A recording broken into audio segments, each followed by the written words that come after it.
नमस्कार, खबर उत्तराखंड में आप सभी का स्वागत है। मैं हूं आपके साथ ऋचा सिंह। ब्रिटिश शुरुआत करेंगे पर उससे पहले एक नजर सुर्खियों पर। इस बार सोमवती अमावस्या पर श्रद्धालु नहीं लगा पाएंगे गंगा में आस्था की डुबकी। सीएम रावत ने लोगों से की घर में स्नान करने की अपील। नेता प्रतिपक्ष इंदिरा हृदयेश ने उत्तराखंड में 2 दिनों के लॉकडाउन का किया विरोध। कहा, बंदी के मार झेलने के बाद दोबारा लॉकडाउन से टूटेगी गरीबों की कमर। ग्रीष्मकालीन राजधानी घोषित होने के बाद गैरसैंण में बहेगी विकास की गंगा। मुख्यमंत्री ने पहले चरण में सड़क मार्ग के लिए खोला पिटारा। सीएम ने कोविड से संबंधित अधिकारियों के साथ की वीडियो कॉन्फ्रेंसिंग के जरिए बातचीत। कोविड-19 की स्थिति का लिया फीडबैक। कांग्रेस प्रदेश उपाध्यक्ष सूर्यकांत धस्माना ने त्रिवेंद्र सरकार पर लगाया आरोप। कहा, सीएम ने थर्मल स्क्रीनिंग के वादे को नहीं किया पूरा। और पर्यटन स्थलों के दीदार के लिए सरकार ने सैलानियों को दी बड़ी छूट। संक्रमण मुक्त प्रमाण दिखाने पर नहीं किया जाएगा क्वारंटीन। आप देख रहे हैं के न्यूज, खबरों का सारथी। खबर शुरुआत करते हैं। उत्तराखंड के सीएम ने सचिवालय मुख्यमंत्री कार्यालय में आज कोविड-19 को लेकर अधिकारियों के साथ समीक्षा बैठक की। बैठक में सभी जिलों के जिलाधिकारियों के साथ वीडियो कॉन्फ्रेंसिंग के जरिए कोरोना को लेकर पूरा अपडेट लिया गया। वहीं इस दौरान सीएम रावत ने अधिकारियों को उचित दिशा निर्देश भी दिए। कोविड से पीड़ित मरीजों को उचित इलाज मुहैया कराने के साथ साथ कॉन्टैक्ट ट्रेसिंग के अलावा बॉर्डर पर चेक पॉइंट पर पूरी जांच पड़ताल के बाद यात्रियों को प्रदेश में आने की संबंधित निर्देश दिए गए हैं। इसके अलावा सीएम ने कहा कि लगातार जो नए केस आ रहे हैं उसमें उधम सिंह नगर में सबसे ज्यादा पॉजिटिव मरीजों की संख्या हो गई है, जिस कारण उधम सिंह नगर को पूर्ण तरीके से लॉकडाउन किया गया है।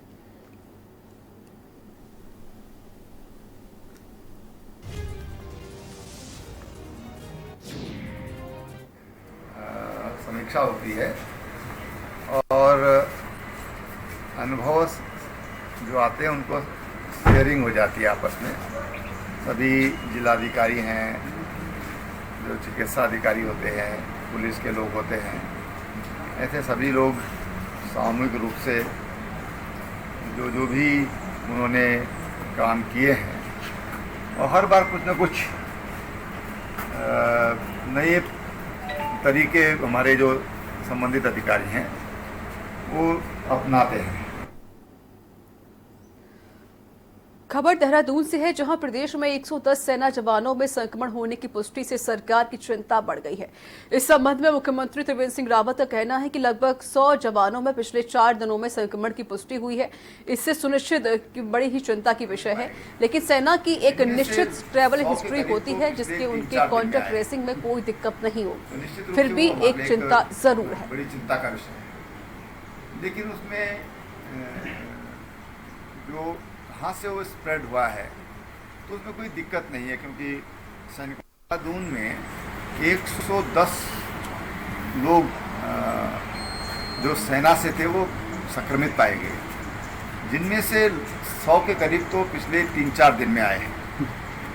तो निश्चित रूप से वो हमारे लिए एक बड़ी चिंता का विषय है, लेकिन उसमें जो कहाँ से वो स्प्रेड हुआ है तो उसमें कोई दिक्कत नहीं है, क्योंकि सैनिकों का एक सुनिश्चित रहता है उनकी जो। सीएम रावत ने प्रदेशवासियों से अपील की है कि आगामी 20 जुलाई को सोमवती अमावस्या के दिन कोरोना महामारी के प्रकोप के कारण हरिद्वार में मां गंगा में स्नान करने के बजाय सब घर पर ही मां गंगा का स्मरण करके पवित्र भावों से स्नान करें, ताकि इस महामारी के काल में आप उत्तराखंड सरकार को सहयोग कर सके। मुख्यमंत्री ने कहा कि सोमवती अमावस्या के दिन तमाम हिंदुओं की इच्छा होती है कि हरिद्वार जाकर मां गंगा में हर की पेड़ी में सामूहिक स्नान करें, लेकिन वर्तमान परिस्थितियां इसके लिए अनुमति नहीं दे रही हैं। हमने परिस्थितियों के हिसाब से परिवर्तित किया। हम सब जानते हैं कि आगामी 20 जुलाई को सोमवती अमावस्या है। तमाम हिंदुओं की इच्छा होती है कि हम माँ गंगा में जाकर के, हरिद्वार में जाकर के हर की पैड़ी पर सामूहिक स्नान करें, लेकिन वर्तमान परिस्थितियाँ इसके लिए अनुमति नहीं दे रही।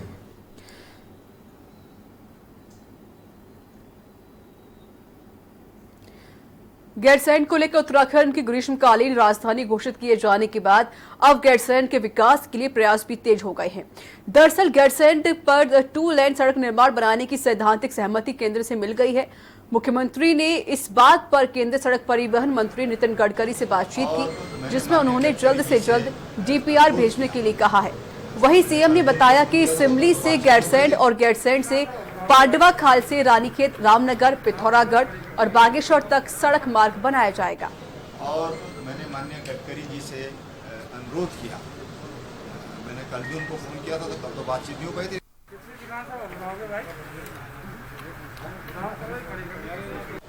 और मैंने माननीय गडकरी जी से अनुरोध किया, मैंने कल भी उनको फोन किया था, तो कल तो बातचीत नहीं हो पाई थी, लेकिन आज सुबह उनका फोन आ गया था और उन्होंने कहा कि हम आपको उसके लिए धन देने के लिए स्वीकृत हैं, आप उसकी डीपीआर बना कर दीजिए और जितनी जल्दी भेजेंगे तो उतना उसके लिए धन आपको आवंटित करेंगे। उन्होंने कहा यह बहुत अच्छा आपने निर्णय किया है और ये वहाँ की जन भावना थी, उन्होंने उस चीज़ को उसके लिए उन्होंने बधाई भी दी है, कहा कि हम आपको पूरी मदद करेंगे। सीएम रावत ने सचिवालय में कोविड से संबंधित अधिकारियों के साथ वीडियो कॉन्फ्रेंसिंग के जरिए बातचीत की। इस दौरान सीएम ने प्रदेश के सभी जिला अधिकारियों से कोविड-19 की स्थिति की फीडबैक लिया और साथ ही सीएम ने सैंपलिंग, टेस्टिंग और ट्रेसिंग से संबंधित भी जानकारी सभी जिलाधिकारियों से ली। वीडियो कॉन्फ्रेंसिंग के दौरान बैठक में मुख्य सचिव उत्पल कुमार, स्वास्थ्य सचिव अमित नेगी समेत सभी आला अधिकारी मौजूद रहे। सीएम ने इस दौरान सभी जिलाधिकारियों को कोरोना की रोकथाम के लिए उचित कदम उठाने के निर्देश भी दिए हैं।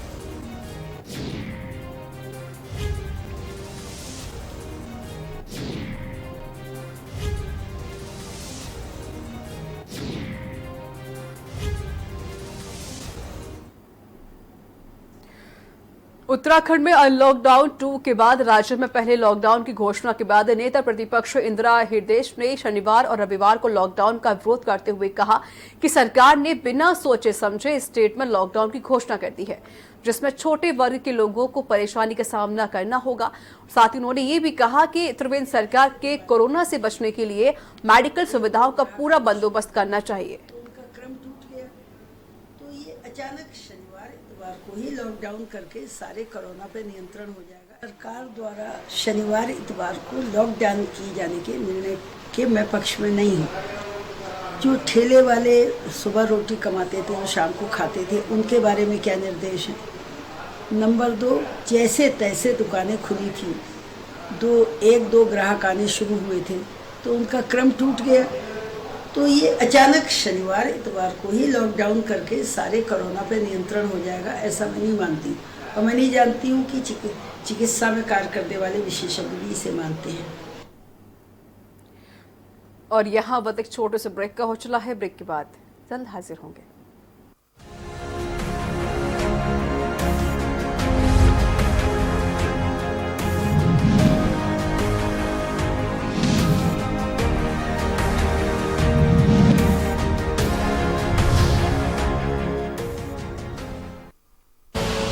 आप देख रहे हैं के न्यूज, खबरों का सारथी।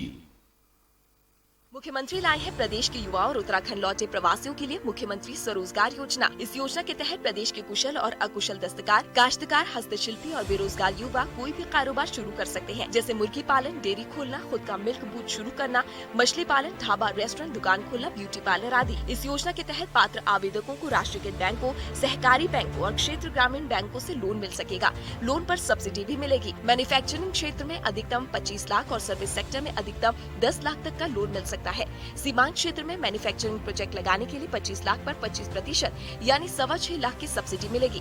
इसी तरह दुरुस्त पहाड़ी जिलों में 10 लाख की परियोजना पर 25% यानी 2.5 लाख की सब्सिडी मिलेगी। इसी तरह बी श्रेणी के जिलों में ये सब्सिडी 20% है, जबकि मैदानी क्षेत्र में 15%। सामान्य श्रेणी के आवेदक को लागत की 10%, जबकि अन्य श्रेणी के आवेदक को 5% मार्जिन मनी जमा करनी होगी। तो आइए मुख्यमंत्री स्वरोजगार योजना अपनाएं और राज्य के विकास में भागीदार बने। योजना की अधिक जानकारी के लिए आप इन नंबर्स पर कॉल कर सकते हैं।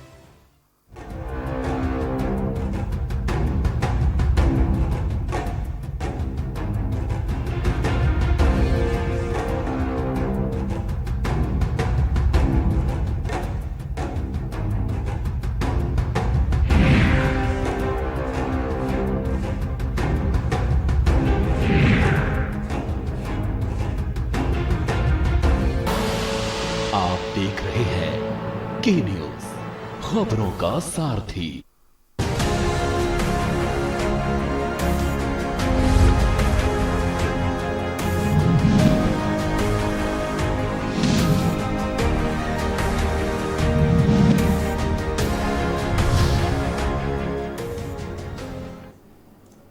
ब्रेक के बाद स्वागत है। खबरों में आगे बढ़ते हैं। लॉकडाउन के कारण डोईवाला बाजार पूरी तरह से सुबह से ही बंद रहा।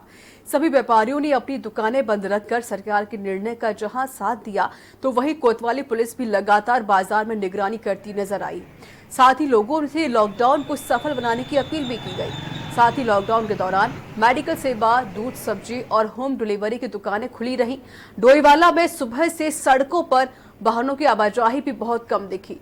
डोईवाला के कोतवाली सूर्यभूषण नेगी ने कहा कि लोग लॉकडाउन का पूरी तरह से पालन कर रहे हैं और बाजार भी पूरी तरीके से बंद है। क्षेत्र में लगातार चेकिंग अभियान भी पुलिस द्वारा किया जा रहा है।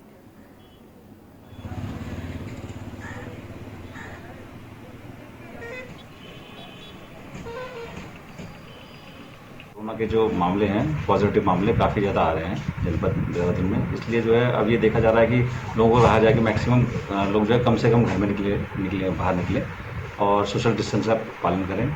और रूटीन वे में हमारे यहाँ जो है मास्क जिन्होंने नहीं पहन रखा, सोशल डिस्टेंस मेंटेन नहीं कर रहा, उनके खिलाफ जो है कार्रवाई की जाएगी। चेकिंग हो रही है। हाँ, इसके साथ साथ जो है हम प्रशासन के साथ मिलकर जिम साहब और हमारी जो टीम बनके हम जगह जगह पर लोगों को जो है इस चीज़ के लिए गाइड कर रहे हैं और जगह जगह पर जो है मास्क बांटने के साथ साथ जो है आवश्यक कार्रवाई जहाँ पड़ रही है वहाँ।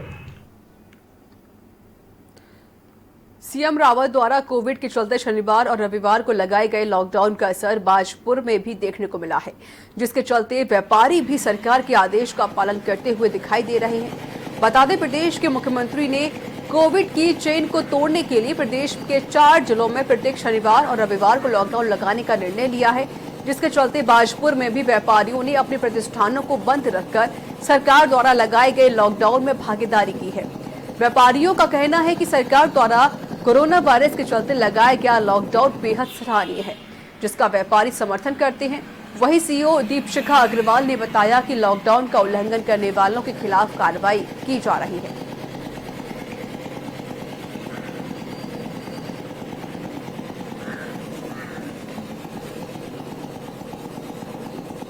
कुछ चीज़ों को एग्जेम्पशन देके बाकी चीज़ें सब बंद हैं, तो इसमें हमारी जो भी थाना पुलिस है उसके द्वारा चेकिंग की जा रही है और जो भी इसका वायलेशन करेगा लॉकडाउन का उसके अगेंस्ट कार्रवाई की जाएगी। खबरों में आगे बढ़ते हैं। खबर डोईवाला से है, जहां केशवपुरी बस्ती में एक युवक में कोरोना संक्रमण के लक्षण पाए गए, जिसके चलते प्रशासन और स्वास्थ्य विभाग हरकत में आ गया। बता दें, सूचना मिलते ही स्वास्थ्य विभाग की टीम युवक को एम्बुलेंस के जरिए दून हॉस्पिटल ले गई। यहां पर युवक की ट्रैवल हिस्ट्री सामने आई है, जिससे पता चला है कि युवक दिल्ली का रहने वाला है, जो कि अपनी ससुराल केशवपुरी बस्ती में आया था। कोविड का मामला सामने आते ही युवक के संपर्क में आए 9 लोगों को भी होम क्वारंटीन कर दिया गया है। वहीं इसकी पूरी जानकारी सामुदायिक स्वास्थ्य केंद्र कुडोईवाला के चिकित्सा अधिकारी डॉक्टर के.एस. भंडारी को दे दी गई है। दिल्ली से आ रहे थे 15 तारीख को और रायवाला चेक पोस्ट पे इनकी सैंपलिंग हुई है और कल देर रात्रि में इनका रिपोर्ट पॉजिटिव आया था और मरीज को आज दोपहर में हमने दर्द शुरू किया। कुल कितने लोग होम क्वारंटीन किए? उसके घर में ससुराल में 7 लोग हैं और एक उसकी पत्नी और उसकी 5 जाने की लड़की। बाजपुर में कोविड का कहर लगातार बढ़ता जा रहा है। यही कारण है कि कोविड मरीजों की संख्या में दिन प्रतिदिन इजाफा हो रहा है, जिसके चलते 2 दिन में 21 कोरोना संक्रमित मरीज सामने आए हैं, जिन्हें स्वास्थ्य विभाग की टीम द्वारा उपचार के लिए रुद्रपुर भेज दिया गया है। बता दें, संजय कॉलोनी में 3 लोग संक्रमित पाए गए, जबकि शुक्रवार और 18 लोगों के संक्रमित होने की पुष्टि की गई है, जिसमें एक आशा कार्यकर्त्री और एक तहसील कार्यालय में कार्यरत लेखपाल शामिल है। कोविड संक्रमित मरीजों के मिलने से स्वास्थ्य विभाग में हड़कंप मचा हुआ है, जिन्हें उपचार के लिए कोविड केयर सेंटर भेज दिया गया है। वहीं सीईओ दीपशिखा अग्रवाल ने बताया कि कोविड पाए जाने गए क्षेत्रों को कंटेनमेंट जोन घोषित कर दिया गया है और कंटेनमेंट जोन में रहने वाले लोगों की निगरानी के लिए एसपीओ और पुलिस के जवान तैनात कर दिए गए हैं।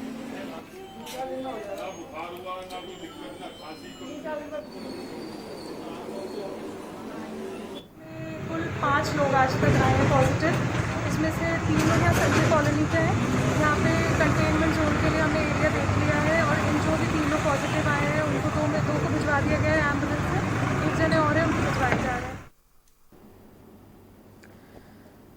सितारगंज में प्रांतीय उद्योग व्यापार मंडल के अध्यक्ष संजय गोयल एवं सामाजिक कार्यकर्ता प्रदीप अग्रवाल ने पुलिस कर्मियों को कोरोना वायरस से बचने के लिए पीपीई किट प्रदान की। वहीं अध्यक्ष संजय गोयल ने बताया कि पुलिस कर्मियों को कोरोना योद्धा का दर्जा दिया गया है, जो हर वक्त सभी की हिफाजत में लगे रहते हैं। उन्हें भी वायरस से बचने के लिए ये किट प्रदान की जा रही है। आपको बता दें, उधम सिंह नगर के सितारगंज कोतवाली में प्रांतीय उद्योग व्यापार मंडल अध्यक्ष संजय गोयल एवं समाजसेवी प्रदीप अग्रवाल ने सितारगंज कोतवाली में बीकेटी के सहयोग में तैनात कोतवाल सलाउद्दीन खान और पूरे स्टाफ को किट बांटी है।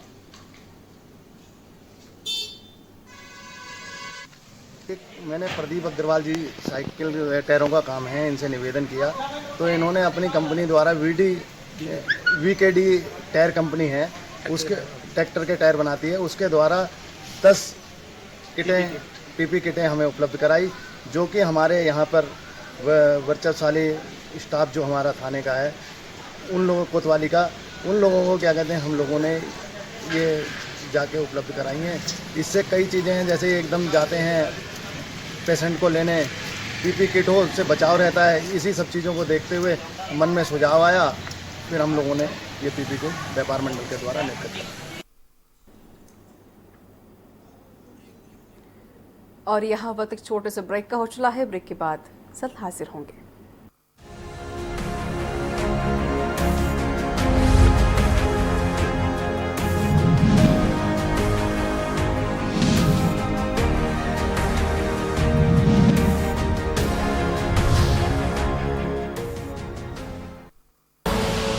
आप देख रहे हैं के न्यूज, खबरों का सारथी।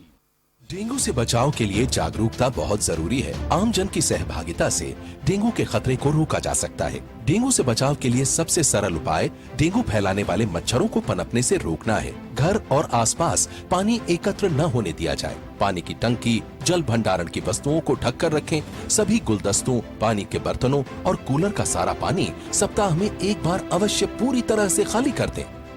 प्रिय प्रदेशवासियों, डेंगू का सीजन शुरू हो गया है, इसलिए मैं सभी उत्तराखंड वासियों से कहना चाहूँगा कि हम लोग कहीं पर भी अपने घर के आसपास, घरों के अंदर गमले होते हैं, उसमें अगर पानी एकत्रित होता है तो उसमें भी इसकी संभावनाएं होती हैं। इसलिए मैं आपसे कहना चाहूँगा कि आप कहीं पर भी पानी एकत्रित न होने दें। ये डेंगू मच्छर से बचने का सबसे अच्छा और सस्ता उपाय है। सूचना एवं लोक संपर्क विभाग उत्तराखंड द्वारा जनहित में जारी। All India ISC Class 12 topper Sumit Kumar Tripathi of CMS Gomti Nagar, who secured 99.75%, was awarded Rs 2 lakhs as prize by CMS. Online classes in CMS will continue till the government reopens the schools. Prescribed syllabus, book list and timetable available on www.cmseducation.org. Admissions in CMS for Montessori, nursery to class 11th are open. Contact concerned CMS campus. आप देख रहे हैं के news, खबरों का सारथी।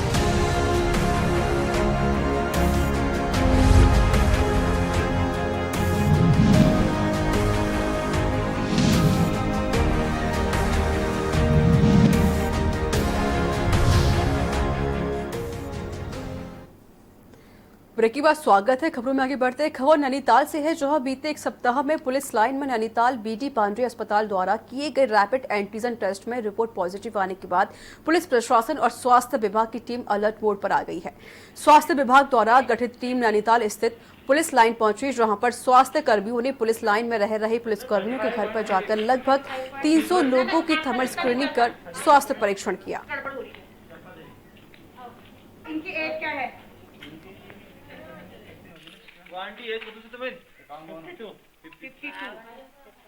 सदस्य कितने हो घर में? 35.6। एज 28। आज पुलिस लाइन में की है, हम लोगों ने थर्मल स्कैनिंग की है वहाँ पे, और हमारे 5-6 वर्कर्स पीपीई किट के साथ पूरे कोविड के ड्रेस में गए हैं और घर घर जाके हमने स्क्रीनिंग की है, सर्च की है। तो वहाँ कम से कम हमने 300 से अधिक लोगों का जो है थर्मल स्कैनिंग और ये सब करा है। कांग्रेस के प्रदेश उपाध्यक्ष सूर्यकांत धस्माना ने मुख्यमंत्री रावत पर बड़ा आरोप लगाते हुए कहा कि मुख्यमंत्री रावत ने सबसे बड़ा फ्रॉड किया है। उन्होंने कहा था कि 10 दिन में पूरे राज्य की थर्मल स्क्रीनिंग के साथ की जाएगी, लेकिन क्या यह संभव है कि 10 दिन में पूरे राज्य की थर्मल स्क्रीनिंग की जाए? आज तक मेरी स्वयं की थर्मल स्क्रीनिंग नहीं हुई है। आखिर सरकार बताए कि किसकी स्कैनिंग सरकार ने की है। यह सरकार कोरोना को मजाक में ले रही है।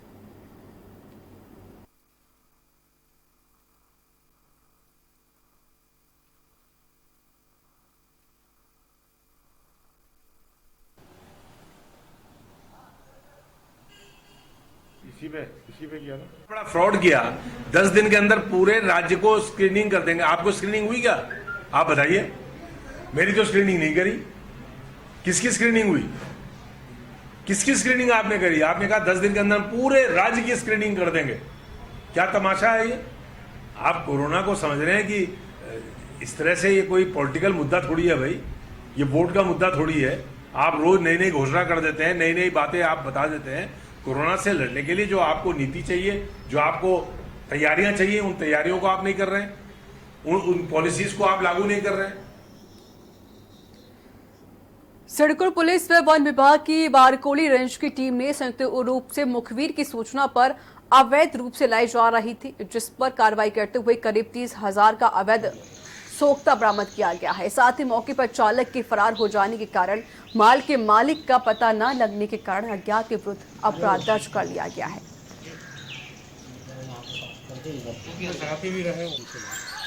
वैसे बर्जन आपका बनता सर? नैनीताल हाईकोर्ट ने काशीपुर, बाजपुर और मुरादाबाद में बनाए जा रहे फ्लाईओवर मामले में दायर जनहित याचिका पर सुनवाई करते हुए निर्माणकर्ता दीपक बिल्डर्स लुधियाना को नोटिस जारी कर 1 सप्ताह में जवाब दाखिल करने को कहा है। साथ ही कोर्ट ने राज्य सरकार को प्रति शपथ पत्र दाखिल करने के जवाब दाखिल करने के निर्देश भी दिए हैं। आपको बता दें कि काशीपुर निवासी दीपक वाली ने जनहित याचिका दायर की थी, जिसमें कहा गया कि बिल्डर द्वारा काशीपुर, बाजपुर और मुरादाबाद में बन रहे फ्लाईओवर समय से पूरा नहीं किया गया।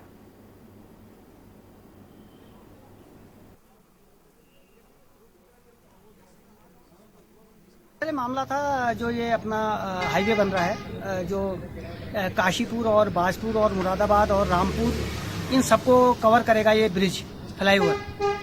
तो ये मामला था, और क्योंकि इसका 2017 में वर्क मिला था और 2019 इसकी एंडिंग डेट थी, लेकिन बिल्डर्स द्वारा ये काम पूरा नहीं हुआ और कोर्ट के थ्रू 2 बार का एक्सटेंशन भी मिला 2020 में, तब भी ये काम पूरा नहीं हुआ, तो इसलिए ये याचिका डाली गई थी। डोईवाला केदारनाथ के ट्रैकिंग रूट पर लापता हुए 4 ट्रैकरों का रुद्रप्रयाग जिला प्रशासन और पुलिस प्रशासन के साथ एसडीआरएफ की टीमों ने पता लगाते हुए सभी को सकुशल सुरक्षित स्थान पर पहुंचा दिया है, जिन्हें अब आज हेलीकॉप्टर से रुद्रप्रयाग लाया जाएगा।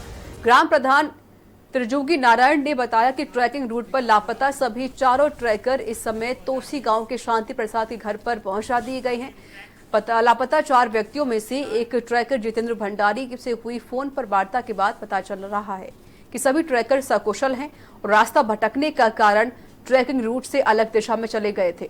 एसडीआरएफ टीम के साथ ही एसपी रुद्रप्रयाग और जिला प्रशासन को मुख्यमंत्री त्रिवेंद्र सिंह रावत ने पूरे रेस्क्यू ऑपरेशन की सफलता पर बधाई देते हुए कहा कि प्रशासनिक अधिकारियों ने सफलतापूर्वक इस रेस्क्यू ऑपरेशन को सफल बनाया है, इसके लिए उनको ढेर सारी बधाई।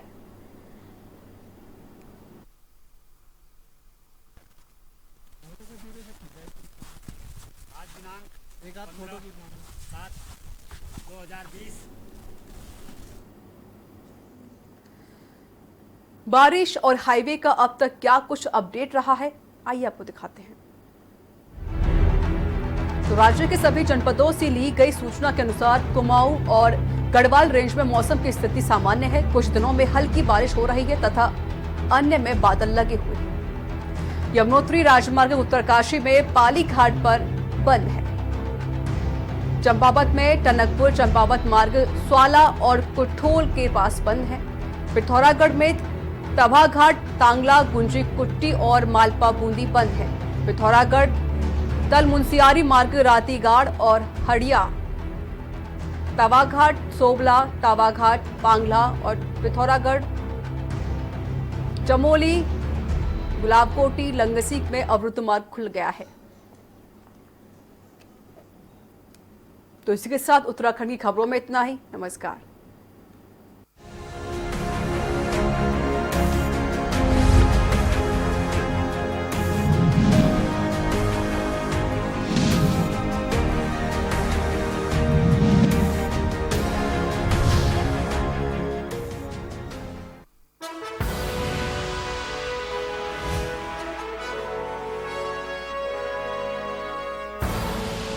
आप देख रहे हैं के न्यूज, खबरों का सारथी। मुख्यमंत्री लाए हैं प्रदेश के युवा और उत्तराखंड लौटे प्रवासियों के लिए मुख्यमंत्री स्वरोजगार योजना। इस योजना के तहत प्रदेश के कुशल और अकुशल दस्तकार, काश्तकार, हस्तशिल्पी और बेरोजगार युवा कोई भी कारोबार शुरू कर सकते हैं, जैसे मुर्गी पालन, डेयरी खोलना, खुद का मिल्क बूथ शुरू करना, मछली पालन, ढाबा, रेस्टोरेंट, दुकान खोलना, ब्यूटी पार्लर आदि। इस योजना के तहत पात्र आवेदकों को राष्ट्रीयकृत बैंकों, सहकारी बैंकों और क्षेत्र ग्रामीण बैंकों से लोन मिल सकेगा। लोन पर सब्सिडी भी मिलेगी। मैन्युफैक्चरिंग क्षेत्र में अधिकतम 25 लाख और सर्विस सेक्टर में अधिकतम 10 लाख तक का लोन मिल सकता है। सीमांत क्षेत्र में मैन्युफैक्चरिंग प्रोजेक्ट लगाने के लिए 25 लाख पर 25% यानी 6.25 लाख की सब्सिडी मिलेगी। इसी तरह दुरुस्त पहाड़ी जिलों में 10 लाख की परियोजना पर 25% यानी 2.5 लाख की सब्सिडी मिलेगी। इसी तरह बी श्रेणी के जिलों में ये सब्सिडी 20% है, जबकि मैदानी क्षेत्र में 15%। सामान्य श्रेणी के आवेदक को लागत के 10%, जबकि अन्य श्रेणी के आवेदक को 5% मार्जिन मनी जमा करनी होगी। तो आइए मुख्यमंत्री स्वरोजगार योजना अपनाएं और राज्य के विकास में भागीदार बने। योजना की अधिक जानकारी के लिए आप इन नंबर पर कॉल कर सकते हैं।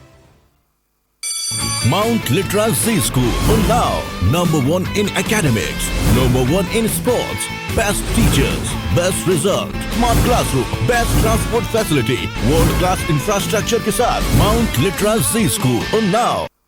खुदी को आजमाया